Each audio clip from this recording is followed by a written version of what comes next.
Welcome to the online video resources for head and neck by numbers.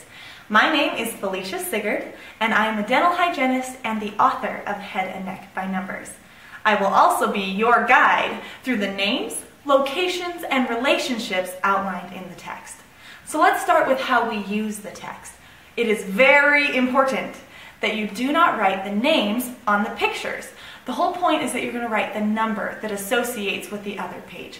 So then you can flip it around with that coil binding and just look at the image and quiz yourself.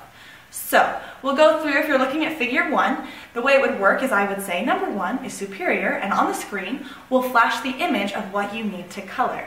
Now, these videos were made to be short, so I'm not going to just stand here while you color, so feel free to pause me, color, and then start again. Now, we have to get something straight. I am not giving you the grade for this class. So if you find that there's a discrepancy between my book and what your teacher tells you, go with your teacher, okay? But other than that, I think that your teacher and I are both helping you to be a better student and learn anatomy in fun and interesting and hopefully helpful ways. Figure 20 is lymph drainage. Now the lymph will go through a couple of different nodes, but there are primary nodes that drain certain structures, and that is what you will write in the blanks outlined on your sheet. Number 1 is the superficial parotid nodes. It drains the scalp, the external ear, and the lacrimal gland. Number 2 is the anterior auricular nodes. It also drains the scalp, the external ear, and the lacrimal gland. Number 3 is the retroauricular nodes.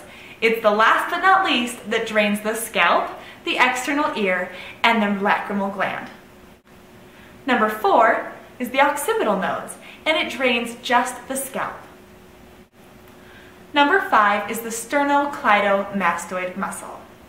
The next 3 nodes drain a lot of structures: the deep cervical, the submandibular, and the submental nodes.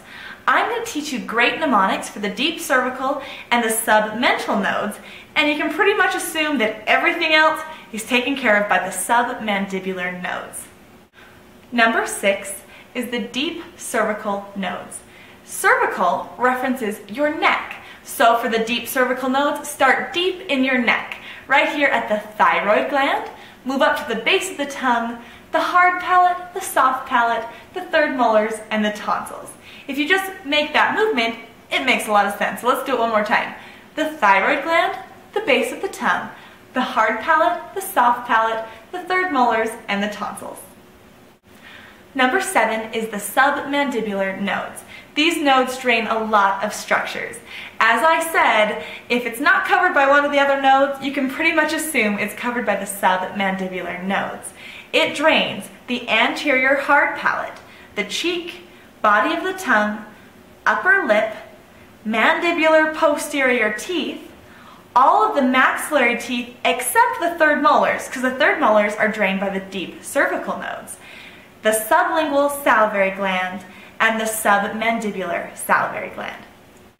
Number 8 is the submental nodes, and this mnemonic comes from that crazy duck who says, "Aflac." A is for the anterior mandibular teeth. F is for the floor of the mouth. L is for the lower lip. A is for the apex of the tongue, and C is for the chin.